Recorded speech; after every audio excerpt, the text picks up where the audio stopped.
Reach for the top का second part है ये। जो पहला पार्ट था वो किसके बारे में था? संतोष यादव के बारे में। ये जो सेकंड पार्ट है वो किसके बारे में है? मारिया शारापोवा के बारे में। अब पढ़ेंगे कि मारिया शारापोवा ने किस तरीके से टेनिस के अंदर एक अलग स्टेज को अचीव किया था।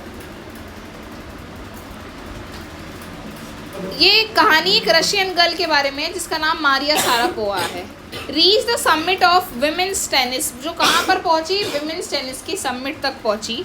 व्हेन शी वॉज बेयरली 18, जब वो मुश्किल से 18 साल की थी। इस चैप्टर के अंदर हम इन सारी चीज़ों को डिस्कस करेंगे। There is something disalarming about Maria Sharapova. Maria Sharapova में कुछ डिसअलार्मिंग था। डिसअलार्मिंग मतलब कुछ अलग था, कुछ ऐसी चीज़ थी जो उसको क्या करती थी? हमेशा के हमेशा मोटिवेट करती थी। समटाइम्स एट ऑड्स, कई बार अलग परिस्थितियों में, with her ready smile and glamorous attitude. जब भी ऑड कंडीशन आती थी, कई बार क्या होती थी? एडवर्स कंडीशन आती थी, तो वो हमेशा रेडी होती थी अपनी स्माइल के साथ और ग्लैमरस अटायर के साथ, मतलब कि एक बहुत ही अच्छे पहनावे के साथ। And that something in her lifted on her, और इसी कारण उसे लिफ्ट मिली कब? 22 अगस्त 2005 में, to the world number 1 position in women's tennis. World's number 1 position women's tennis में। ऑल दिस हैपेंड, कि सब कुछ हुआ इन ऑलमोस्ट नो टाइम, ज़्यादा समय नहीं लगा इन सारी चीज़ों को होने के लिए। पॉइज बियॉन्ड हर ईयर्स, अगर हम उनको ईयर्स को हटा देते हैं, अगर हम ईयर्स के ईयर्स देखते हैं, the Siberian born teenager, Siberia में पैदा हुई एक teenager, took just 4 year as a professional to reach the pinnacle. वो कहा सिर्फ उसे 4 साल लगे इस पिनाकल तक पहुँचने के लिए, उस एपेक्स एरिया तक पहुँचने के लिए, उस उपलब्धि को अचीव करने के लिए। However, the rapid ascent in a fiercely competitive world began 9 years before with the sacrifice of few children who were prepared to endure. However, अगर बेशक अब बात करें जब रैपिड एक्सेंट, जो उसका रैपिड एक्सेंट था, जो वो फटाफट बोलती थी, इन अ fiercely competitive world, इस कॉम्पिटिटिव दुनिया में, began 9 years before, वो 9 साल पहले शुरू हुआ था। To the level of sacrifice, उस लेवल ऑफ सेक्रीफाइस के साथ जब few children would be prefer to endure, मतलब उस सेक्रीफाइस के साथ जब कुछ ही बच्चे उस तरीके से बोल पाते थे।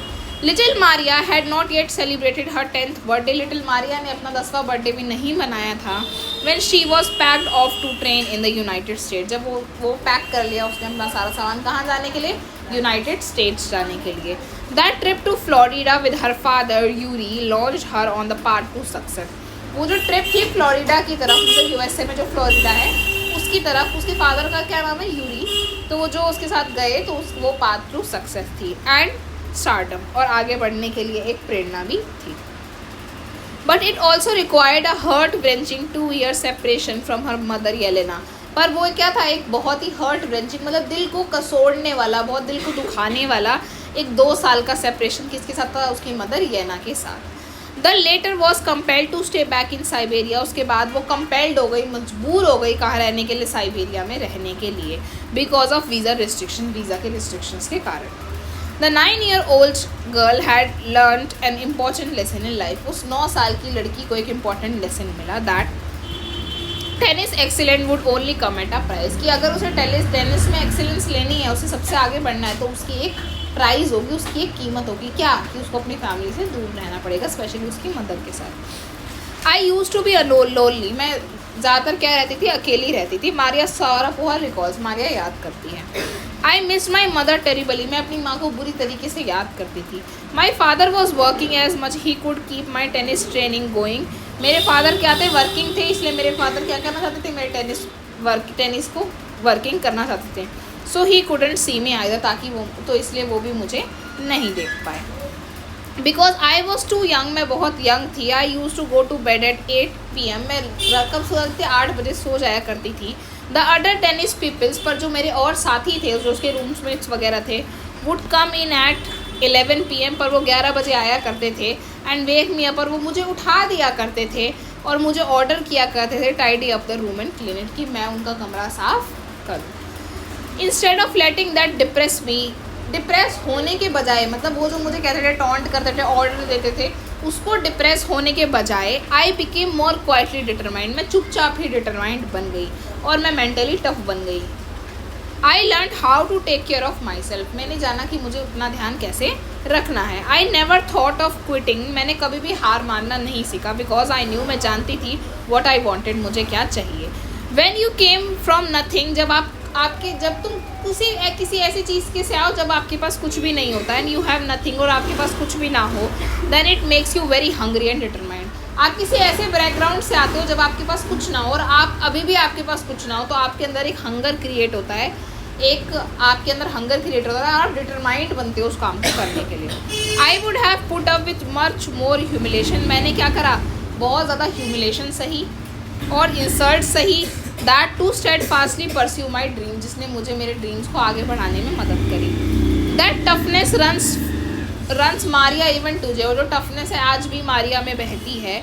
It was the key to her bagging the women singles crown at the विन लॉन्ग इन, वो क्या करती है, उसको दिखाती है कि किस तरीके से एक अकेली औरत ने क्राउन जीता, वो खिताब जीता, वो क्राउन जीता किस में, विम्बलडन में 2004 में, और एक मिट्योरिक राइज हुआ to the world number 1 spot the following year, और एक राइज हुआ कि वो ईयर बहुत ही क्या बन गया, इंपॉर्टेंट बन गया, कि उस साल क्या हुआ, राइज हुआ।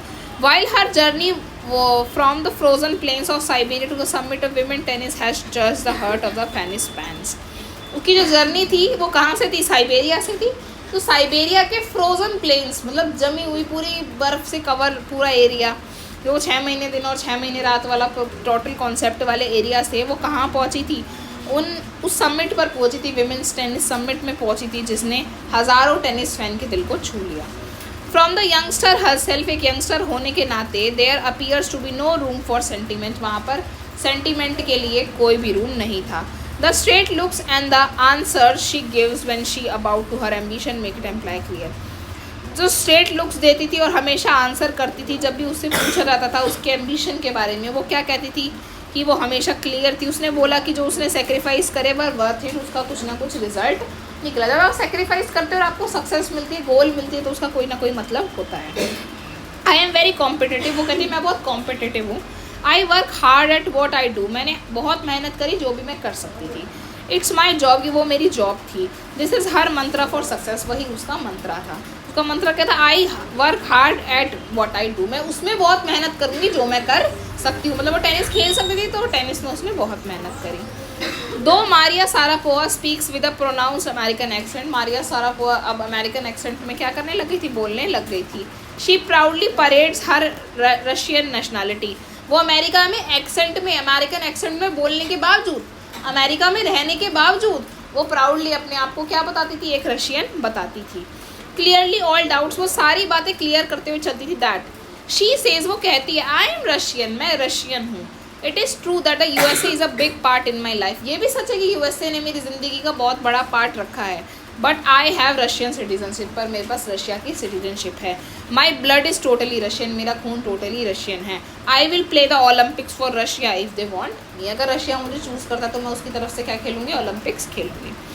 Like any other number of teenage sensations, किसी और नंबर ऑफ टीनेज सेंसेशंस की तरह मारिया को भी फैशन बड़ा पसंद था।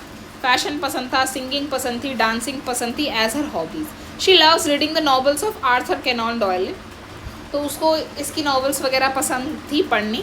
हर फॉन्डनेस, उसका शौक था for sophisticating evening gowns appears at odd with her love of pancakes with chocolate spread and fizzy orange drinks. उसका शौक था एक सोफिस्टिकेटेड इवनिंग गाउन, जैसे था ना फ्रेंच सोसाइटी में, अमेरिकन सोसाइटी में, उसके अंदर क्या होता है, इवेंट होता है, पार्टीज होती है जिसमें डांस करते हैं। सिंड्रेला वाले में जैसे डांस करने कहते हैं, सिंड्रेला उसे बॉल इवेंट कहते हैं फ्रेंच सोसाइटी में, तो वहाँ पे सब डांस करते हैं। ऐसे उसे सोफिस्टिकेटेड से गाउन्स पसंद होते हैं, जो कॉर्सेट टाइप वाले होते हैं, उसे वो गाउन्स पसंद है। और साथ साथ उसे पैनकेक्स पसंद थे और फीजी ऑरेंज ड्रिंक्स भी उसे पसंद थी। Maria Sharapova can not be pigeon holded और कैटेगराइज, मारिया सारापोवा को पिजन होल्ड मतलब उसे कैद नहीं किया जा सकता, ना ही उसे कैटेगराइज किया जा सकता है। उसका जो टैलेंट था, अनवेवरिंग डिज़ायर थी, ऐसी डिज़ायर जिसे कोई भी नहीं हिला सकता, क्या, सक्सेस की। एंड रेडीनेस टू सेक्रीफाइस, हमेशा तैयार रहना सेक्रीफाइस करने के लिए, have lifted her on the top of the world, वो दुनिया के टॉप पे उसे ले गई। फ्यू वुड ग्रीड हर, कुछ लोग उसे कहेंगे the riches she is now reaping, कुछ लोग कहेंगे कि जो उसने बोया है यानी जो रिचेस मतलब जो चीज़ें उसने पाई है उसी को वो आज रीप कर रही है, यानी उसे वो काट रही है। This is what she has to say about her momentary gains from tennis. ये वो बातें हैं जो वो कहती है। क्या कहती है? ऑफ कोर्स मनी एक मोटिवेशन था। ऑब्वियसली जो टेनिस प्लेयर उसे क्या पैसा नहीं मिलता होगा, क्रिकेटर्स के पास खूब पैसा है, तो कहते हैं कि मनी तो एक मोटिवेशन था ही कि मुझे पैसा कमाना है, पर tennis is a business and a sport. Tennis एक बिजनेस भी है और एक स्पोर्ट भी है। But the most important thing, पर सबसे ज़रूरी बात है, is to become number 1 in the world. पर सबसे इंपॉर्टेंट मेरे लिए क्या था? इसे नंबर 1 बनाना और खुद भी बनना। That's the dream that kept me going. और यही एक ड्रीम था जो इसने मुझे आगे बढ़ाया कि मैं भी नंबर 1 बनूँ और मेरा टेनिस भी नंबर 1 बने।